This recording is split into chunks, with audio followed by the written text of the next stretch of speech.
It's a jackery in a box.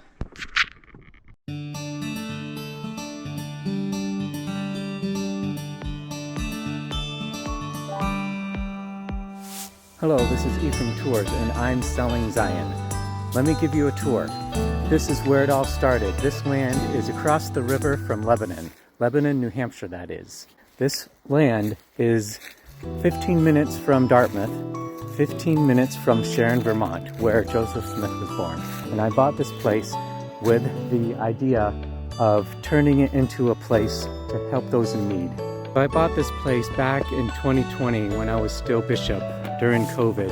When I was bishop, there was a lot of need. So I bought this place with the hopes of helping those people in need. I was going to build several tiny homes here. Let me show you the landscape. And yeah, it needs a lot of work. So there used to be a garage here. I tore down the garage. I was going to build a tiny home here. I was going to fix this place up. With the war going on in the Middle East, I can't afford this anymore, so I'm selling it. So let me show you around here. I was going to put a tiny home there. Got to get rid of all this junk here. There's so much junk. But it's a beautiful location. Again, this is 15 minutes from Sharon, Vermont, where Joseph Smith was born. 15 minutes from Dartmouth College. So it's right there where it all began, where the restoration began.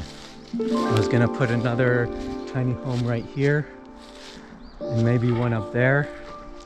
With the war in Iran and in the Middle East, and gas prices going up the way they are, and who knows what's going to happen over there, I can afford to drive up here and take care of this place. So I'm going to be selling it. So here's another place I was going to put a tiny home here, tear this down and put another tiny home here. So yeah, to give a little bit more of a backstory, missionaries for the Church of Jesus Christ of Latter-day Saints, they go out into the mission field to help build Zion, to bring people to the church, which is kind of like building Zion. And so the idea of Zion in the LDS faith is a little bit different than the idea of Zion for Christian Zionists. So here's the thing with this war in Iran and the Middle East and Lebanon. Netanyahu has gotten us into a war that we cannot get out of. Even if Trump tries to get out of it, Netanyahu is not going to let him.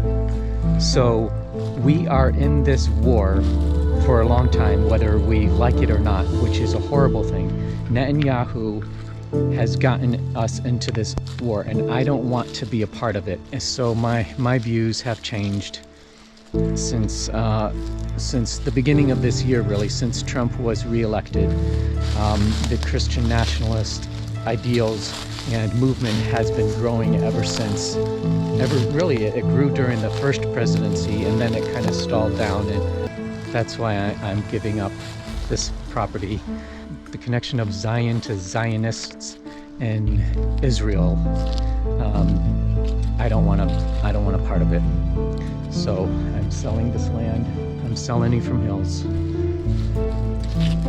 And yeah, that's where I am right now.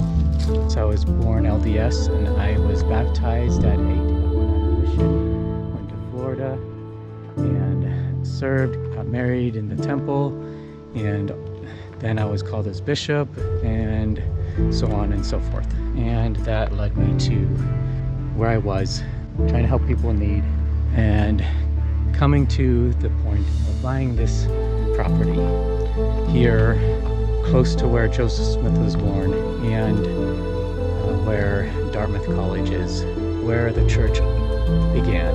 This was the beginning of the church, the restoration of the LDS church. And so that's my backstory, and that's where I am right now, and closing that chapter. So I'm just grabbing a few things from the camp. And now, let's see, where do I go from here? But yeah, again, I don't know much, but I know more than I used to know. I know more than I knew when I was bishop. I definitely know more than I did when I was on my mission, and I definitely know more than I did when I received my patriarchal blessing just before my mission. When someone receives their patriarchal blessing in the church, they are given their tribe, so they're told what tribe of Israel they are a part of. And I remember when I received my patriarchal blessing, I was told I was part of the tribe of Ephraim. And I wondered, how do they know that I am part of the tribe of Ephraim? And it wasn't until later that I learned that we are adopted into various tribes of Israel when we receive our patriarchal blessing. We are told what tribe we are adopted into. So I didn't know that before. I learned that, I don't think I really learned that until I was bishop. But then, so you think about all the people that are baptized into the church, and they are adopted into one of the tribes, usually the tribe of Ephraim or the tribe of Benjamin. But there are people on this earth who are literally part of the tribes of Israel. And it is not just the Jewish people. It is the people who live in the whole surrounding area: Lebanon, Syria, Jordan, Iraq, Palestine. All these people are literally members of the tribes of Israel, because when the tribes scattered, they didn't scatter far, they scattered to the surrounding area, the surrounding region. Throughout time, there are many different times where the Israelites left Israel and went to the surrounding areas and started their own, and they would become incorporated into the surrounding societies.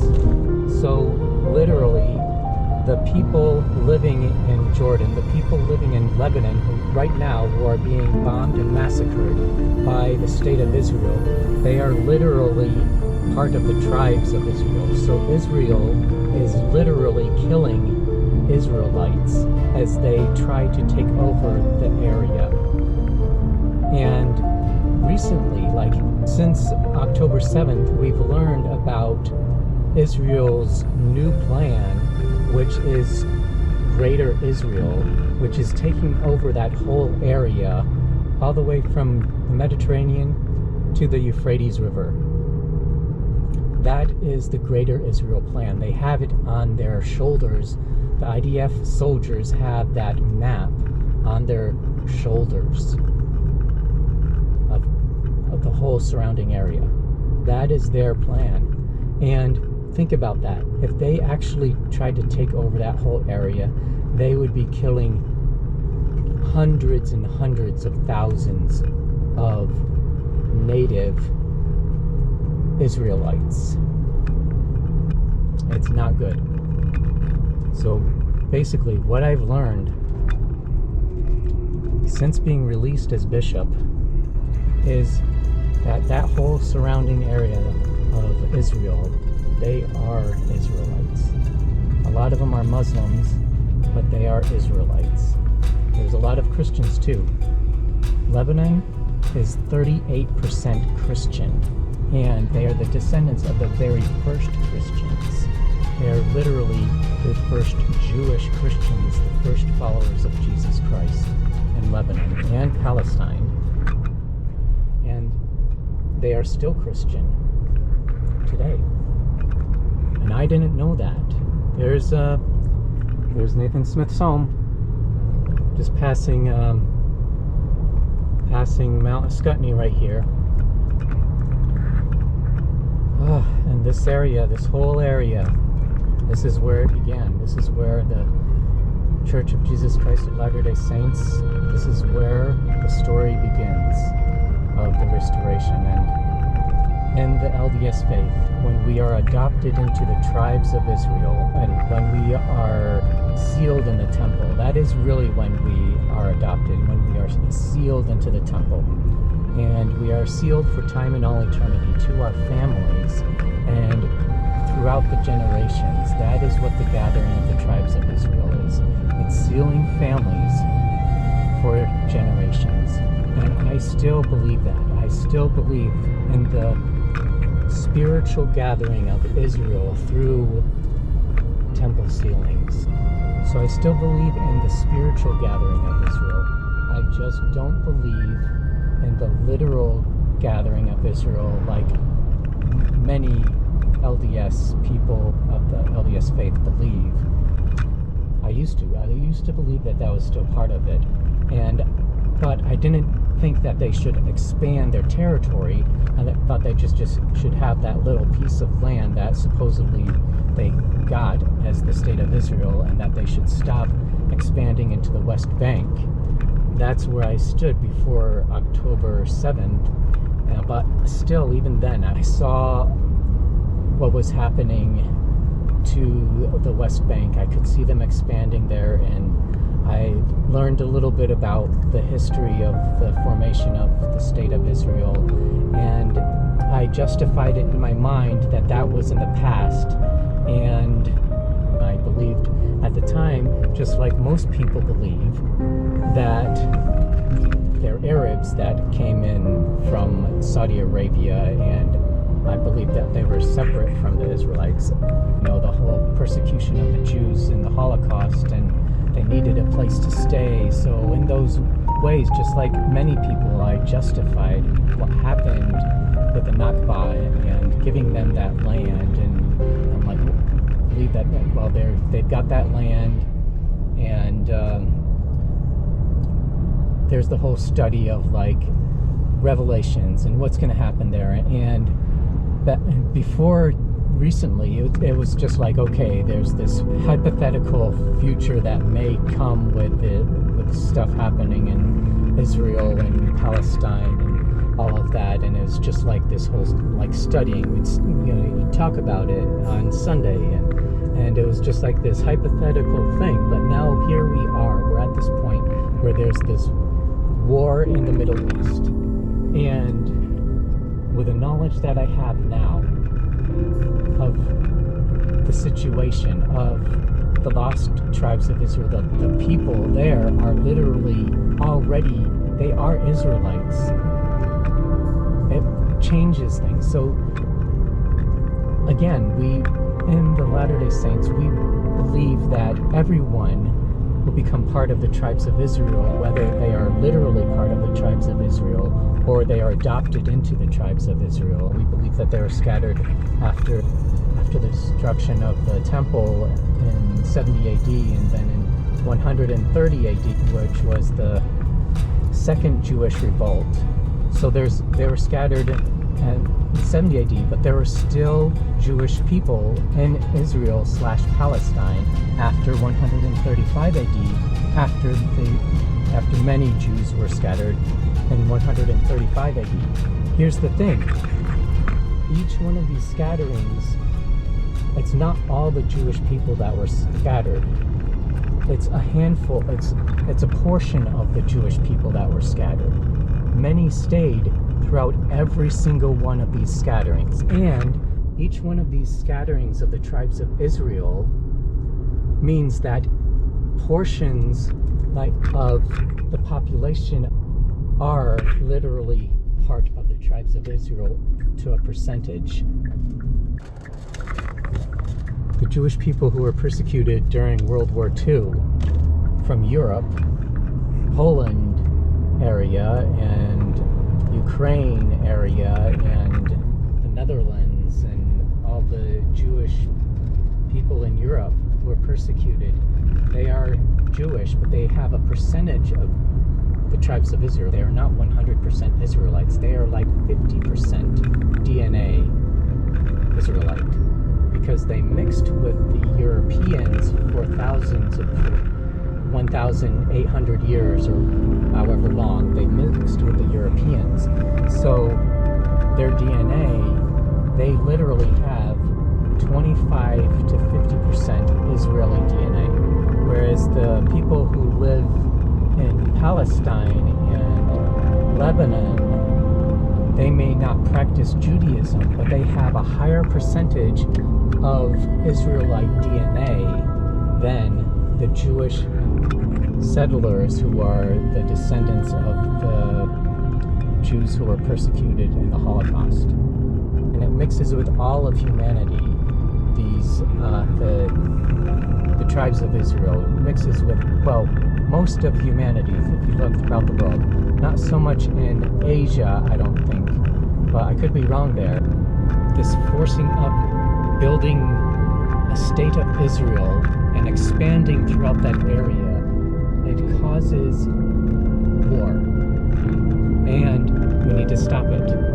And the whole idea of the gathering of Israel, it's connecting the generations of families for eternity, and well, that's through the LDS perspective. But the idea of the gathering of Israel, like as a people, it's respecting people for who they are. It's for me, it's like respecting people for their culture, whether you're Palestinian, Muslim, Christian, or Jewish, respecting that we all come from the same tree. We all come from the same olive branch, and we need to stop burning the olive tree. We need to stop burning the tree of life. One thought that I've had recently is, thinking about the olive tree as the tribes of Israel, right? They're the olive tree, the olive grove in the Book of Mormon. They talk about the olive grove and the olive tree as the tribe of Israel. Thinking about what about the human family that is not part of Israel. So I mentioned how Asians, they're probably not so much part of the tribes of Israel. So thinking about what other trees are there in humanity, branches of the human family, the human tree of life, right? So what would the Asian tree be? Native American tree, Hindu. So you got the Hindu tree of life. So you got all these different trees representing the tree of life, representing different parts of the human family. So the different cultures of human family. And they're all representations of branches of the tree of life. So gathering the tribes of Israel is a representation of gathering only one of the branches of the tree of life. But we need to expand that concept to the gathering of the whole human family, not just the tribes of Israel, but gathering the tribes, all of the tribes of the human family. So I got my solar panels, and I got my jackery, and I got solar panels to go with this jackery, this solar generator, and we're gonna open it up, try it out. So for those of you who have been watching my channel for a while, you know I've been talking about the tree of life for quite a while, and some of you might be wondering why I'm so passionate about Palestine right now. It has to do with the tree of life. The Palestinian people and the olive branch, it's part of the tree of life. And what is happening over there to the Palestinian people is not okay. So that is why I'm passionate about it. It's the same thing with any struggle or war that's going on around the world. It's the same thing with the migrants. It's the same thing with the migrants with ICE. It's the same thing with what ICE is doing. And we were watching a video, or we had a tour at school about the Underground Railroad and about the struggle of freeing slaves here in the United States around the Civil War. And the correlations between the Civil War, freeing the slaves, the correlations between that and what's happening now with the migrants and ICE. And the thing is here, like, if we had an underground railroad for the migrants, the immigrants, it'd be a lot harder to do because of AI and face recognition and all of that. But we really need the same type of thing in this day and age, because they are capturing those people. They're capturing the migrants. And they are not sending them away. They are not sending them, well, sometimes they are, but they are making those detention centers for a reason. It's for profit. Those are for-profit prisons, for-profit detention centers, and they don't want them going back to their countries. They want to make a profit by keeping them there. So the correlations between what was happening back then, what is happening now, what was happening to the Jewish people during the Holocaust, and what is happening to the Palestinian people, these are not good times. And it's because we are not recognizing the tree of life. That is what is happening. We need to recognize the tree of life, the olive branch, the olive tree of the Palestinian and the tribes of Israel, or whether we're talking about the Native American tree of life, the Turtle Island, or whether we're talking about any other part of the tree of life that is being persecuted and burned right now. We need to stop burning the tree of life. And that's why I make these videos.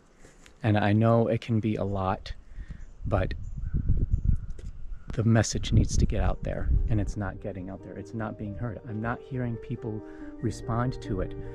So I'm going to keep speaking out about it. It's tiring. To be honest, it's tiring.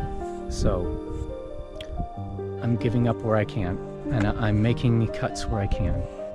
Peace. I love you guys. Be safe. Love your neighbor. Love those around you. And love those that you don't know. And love the people of other religions and faiths and ethnicities. Peace.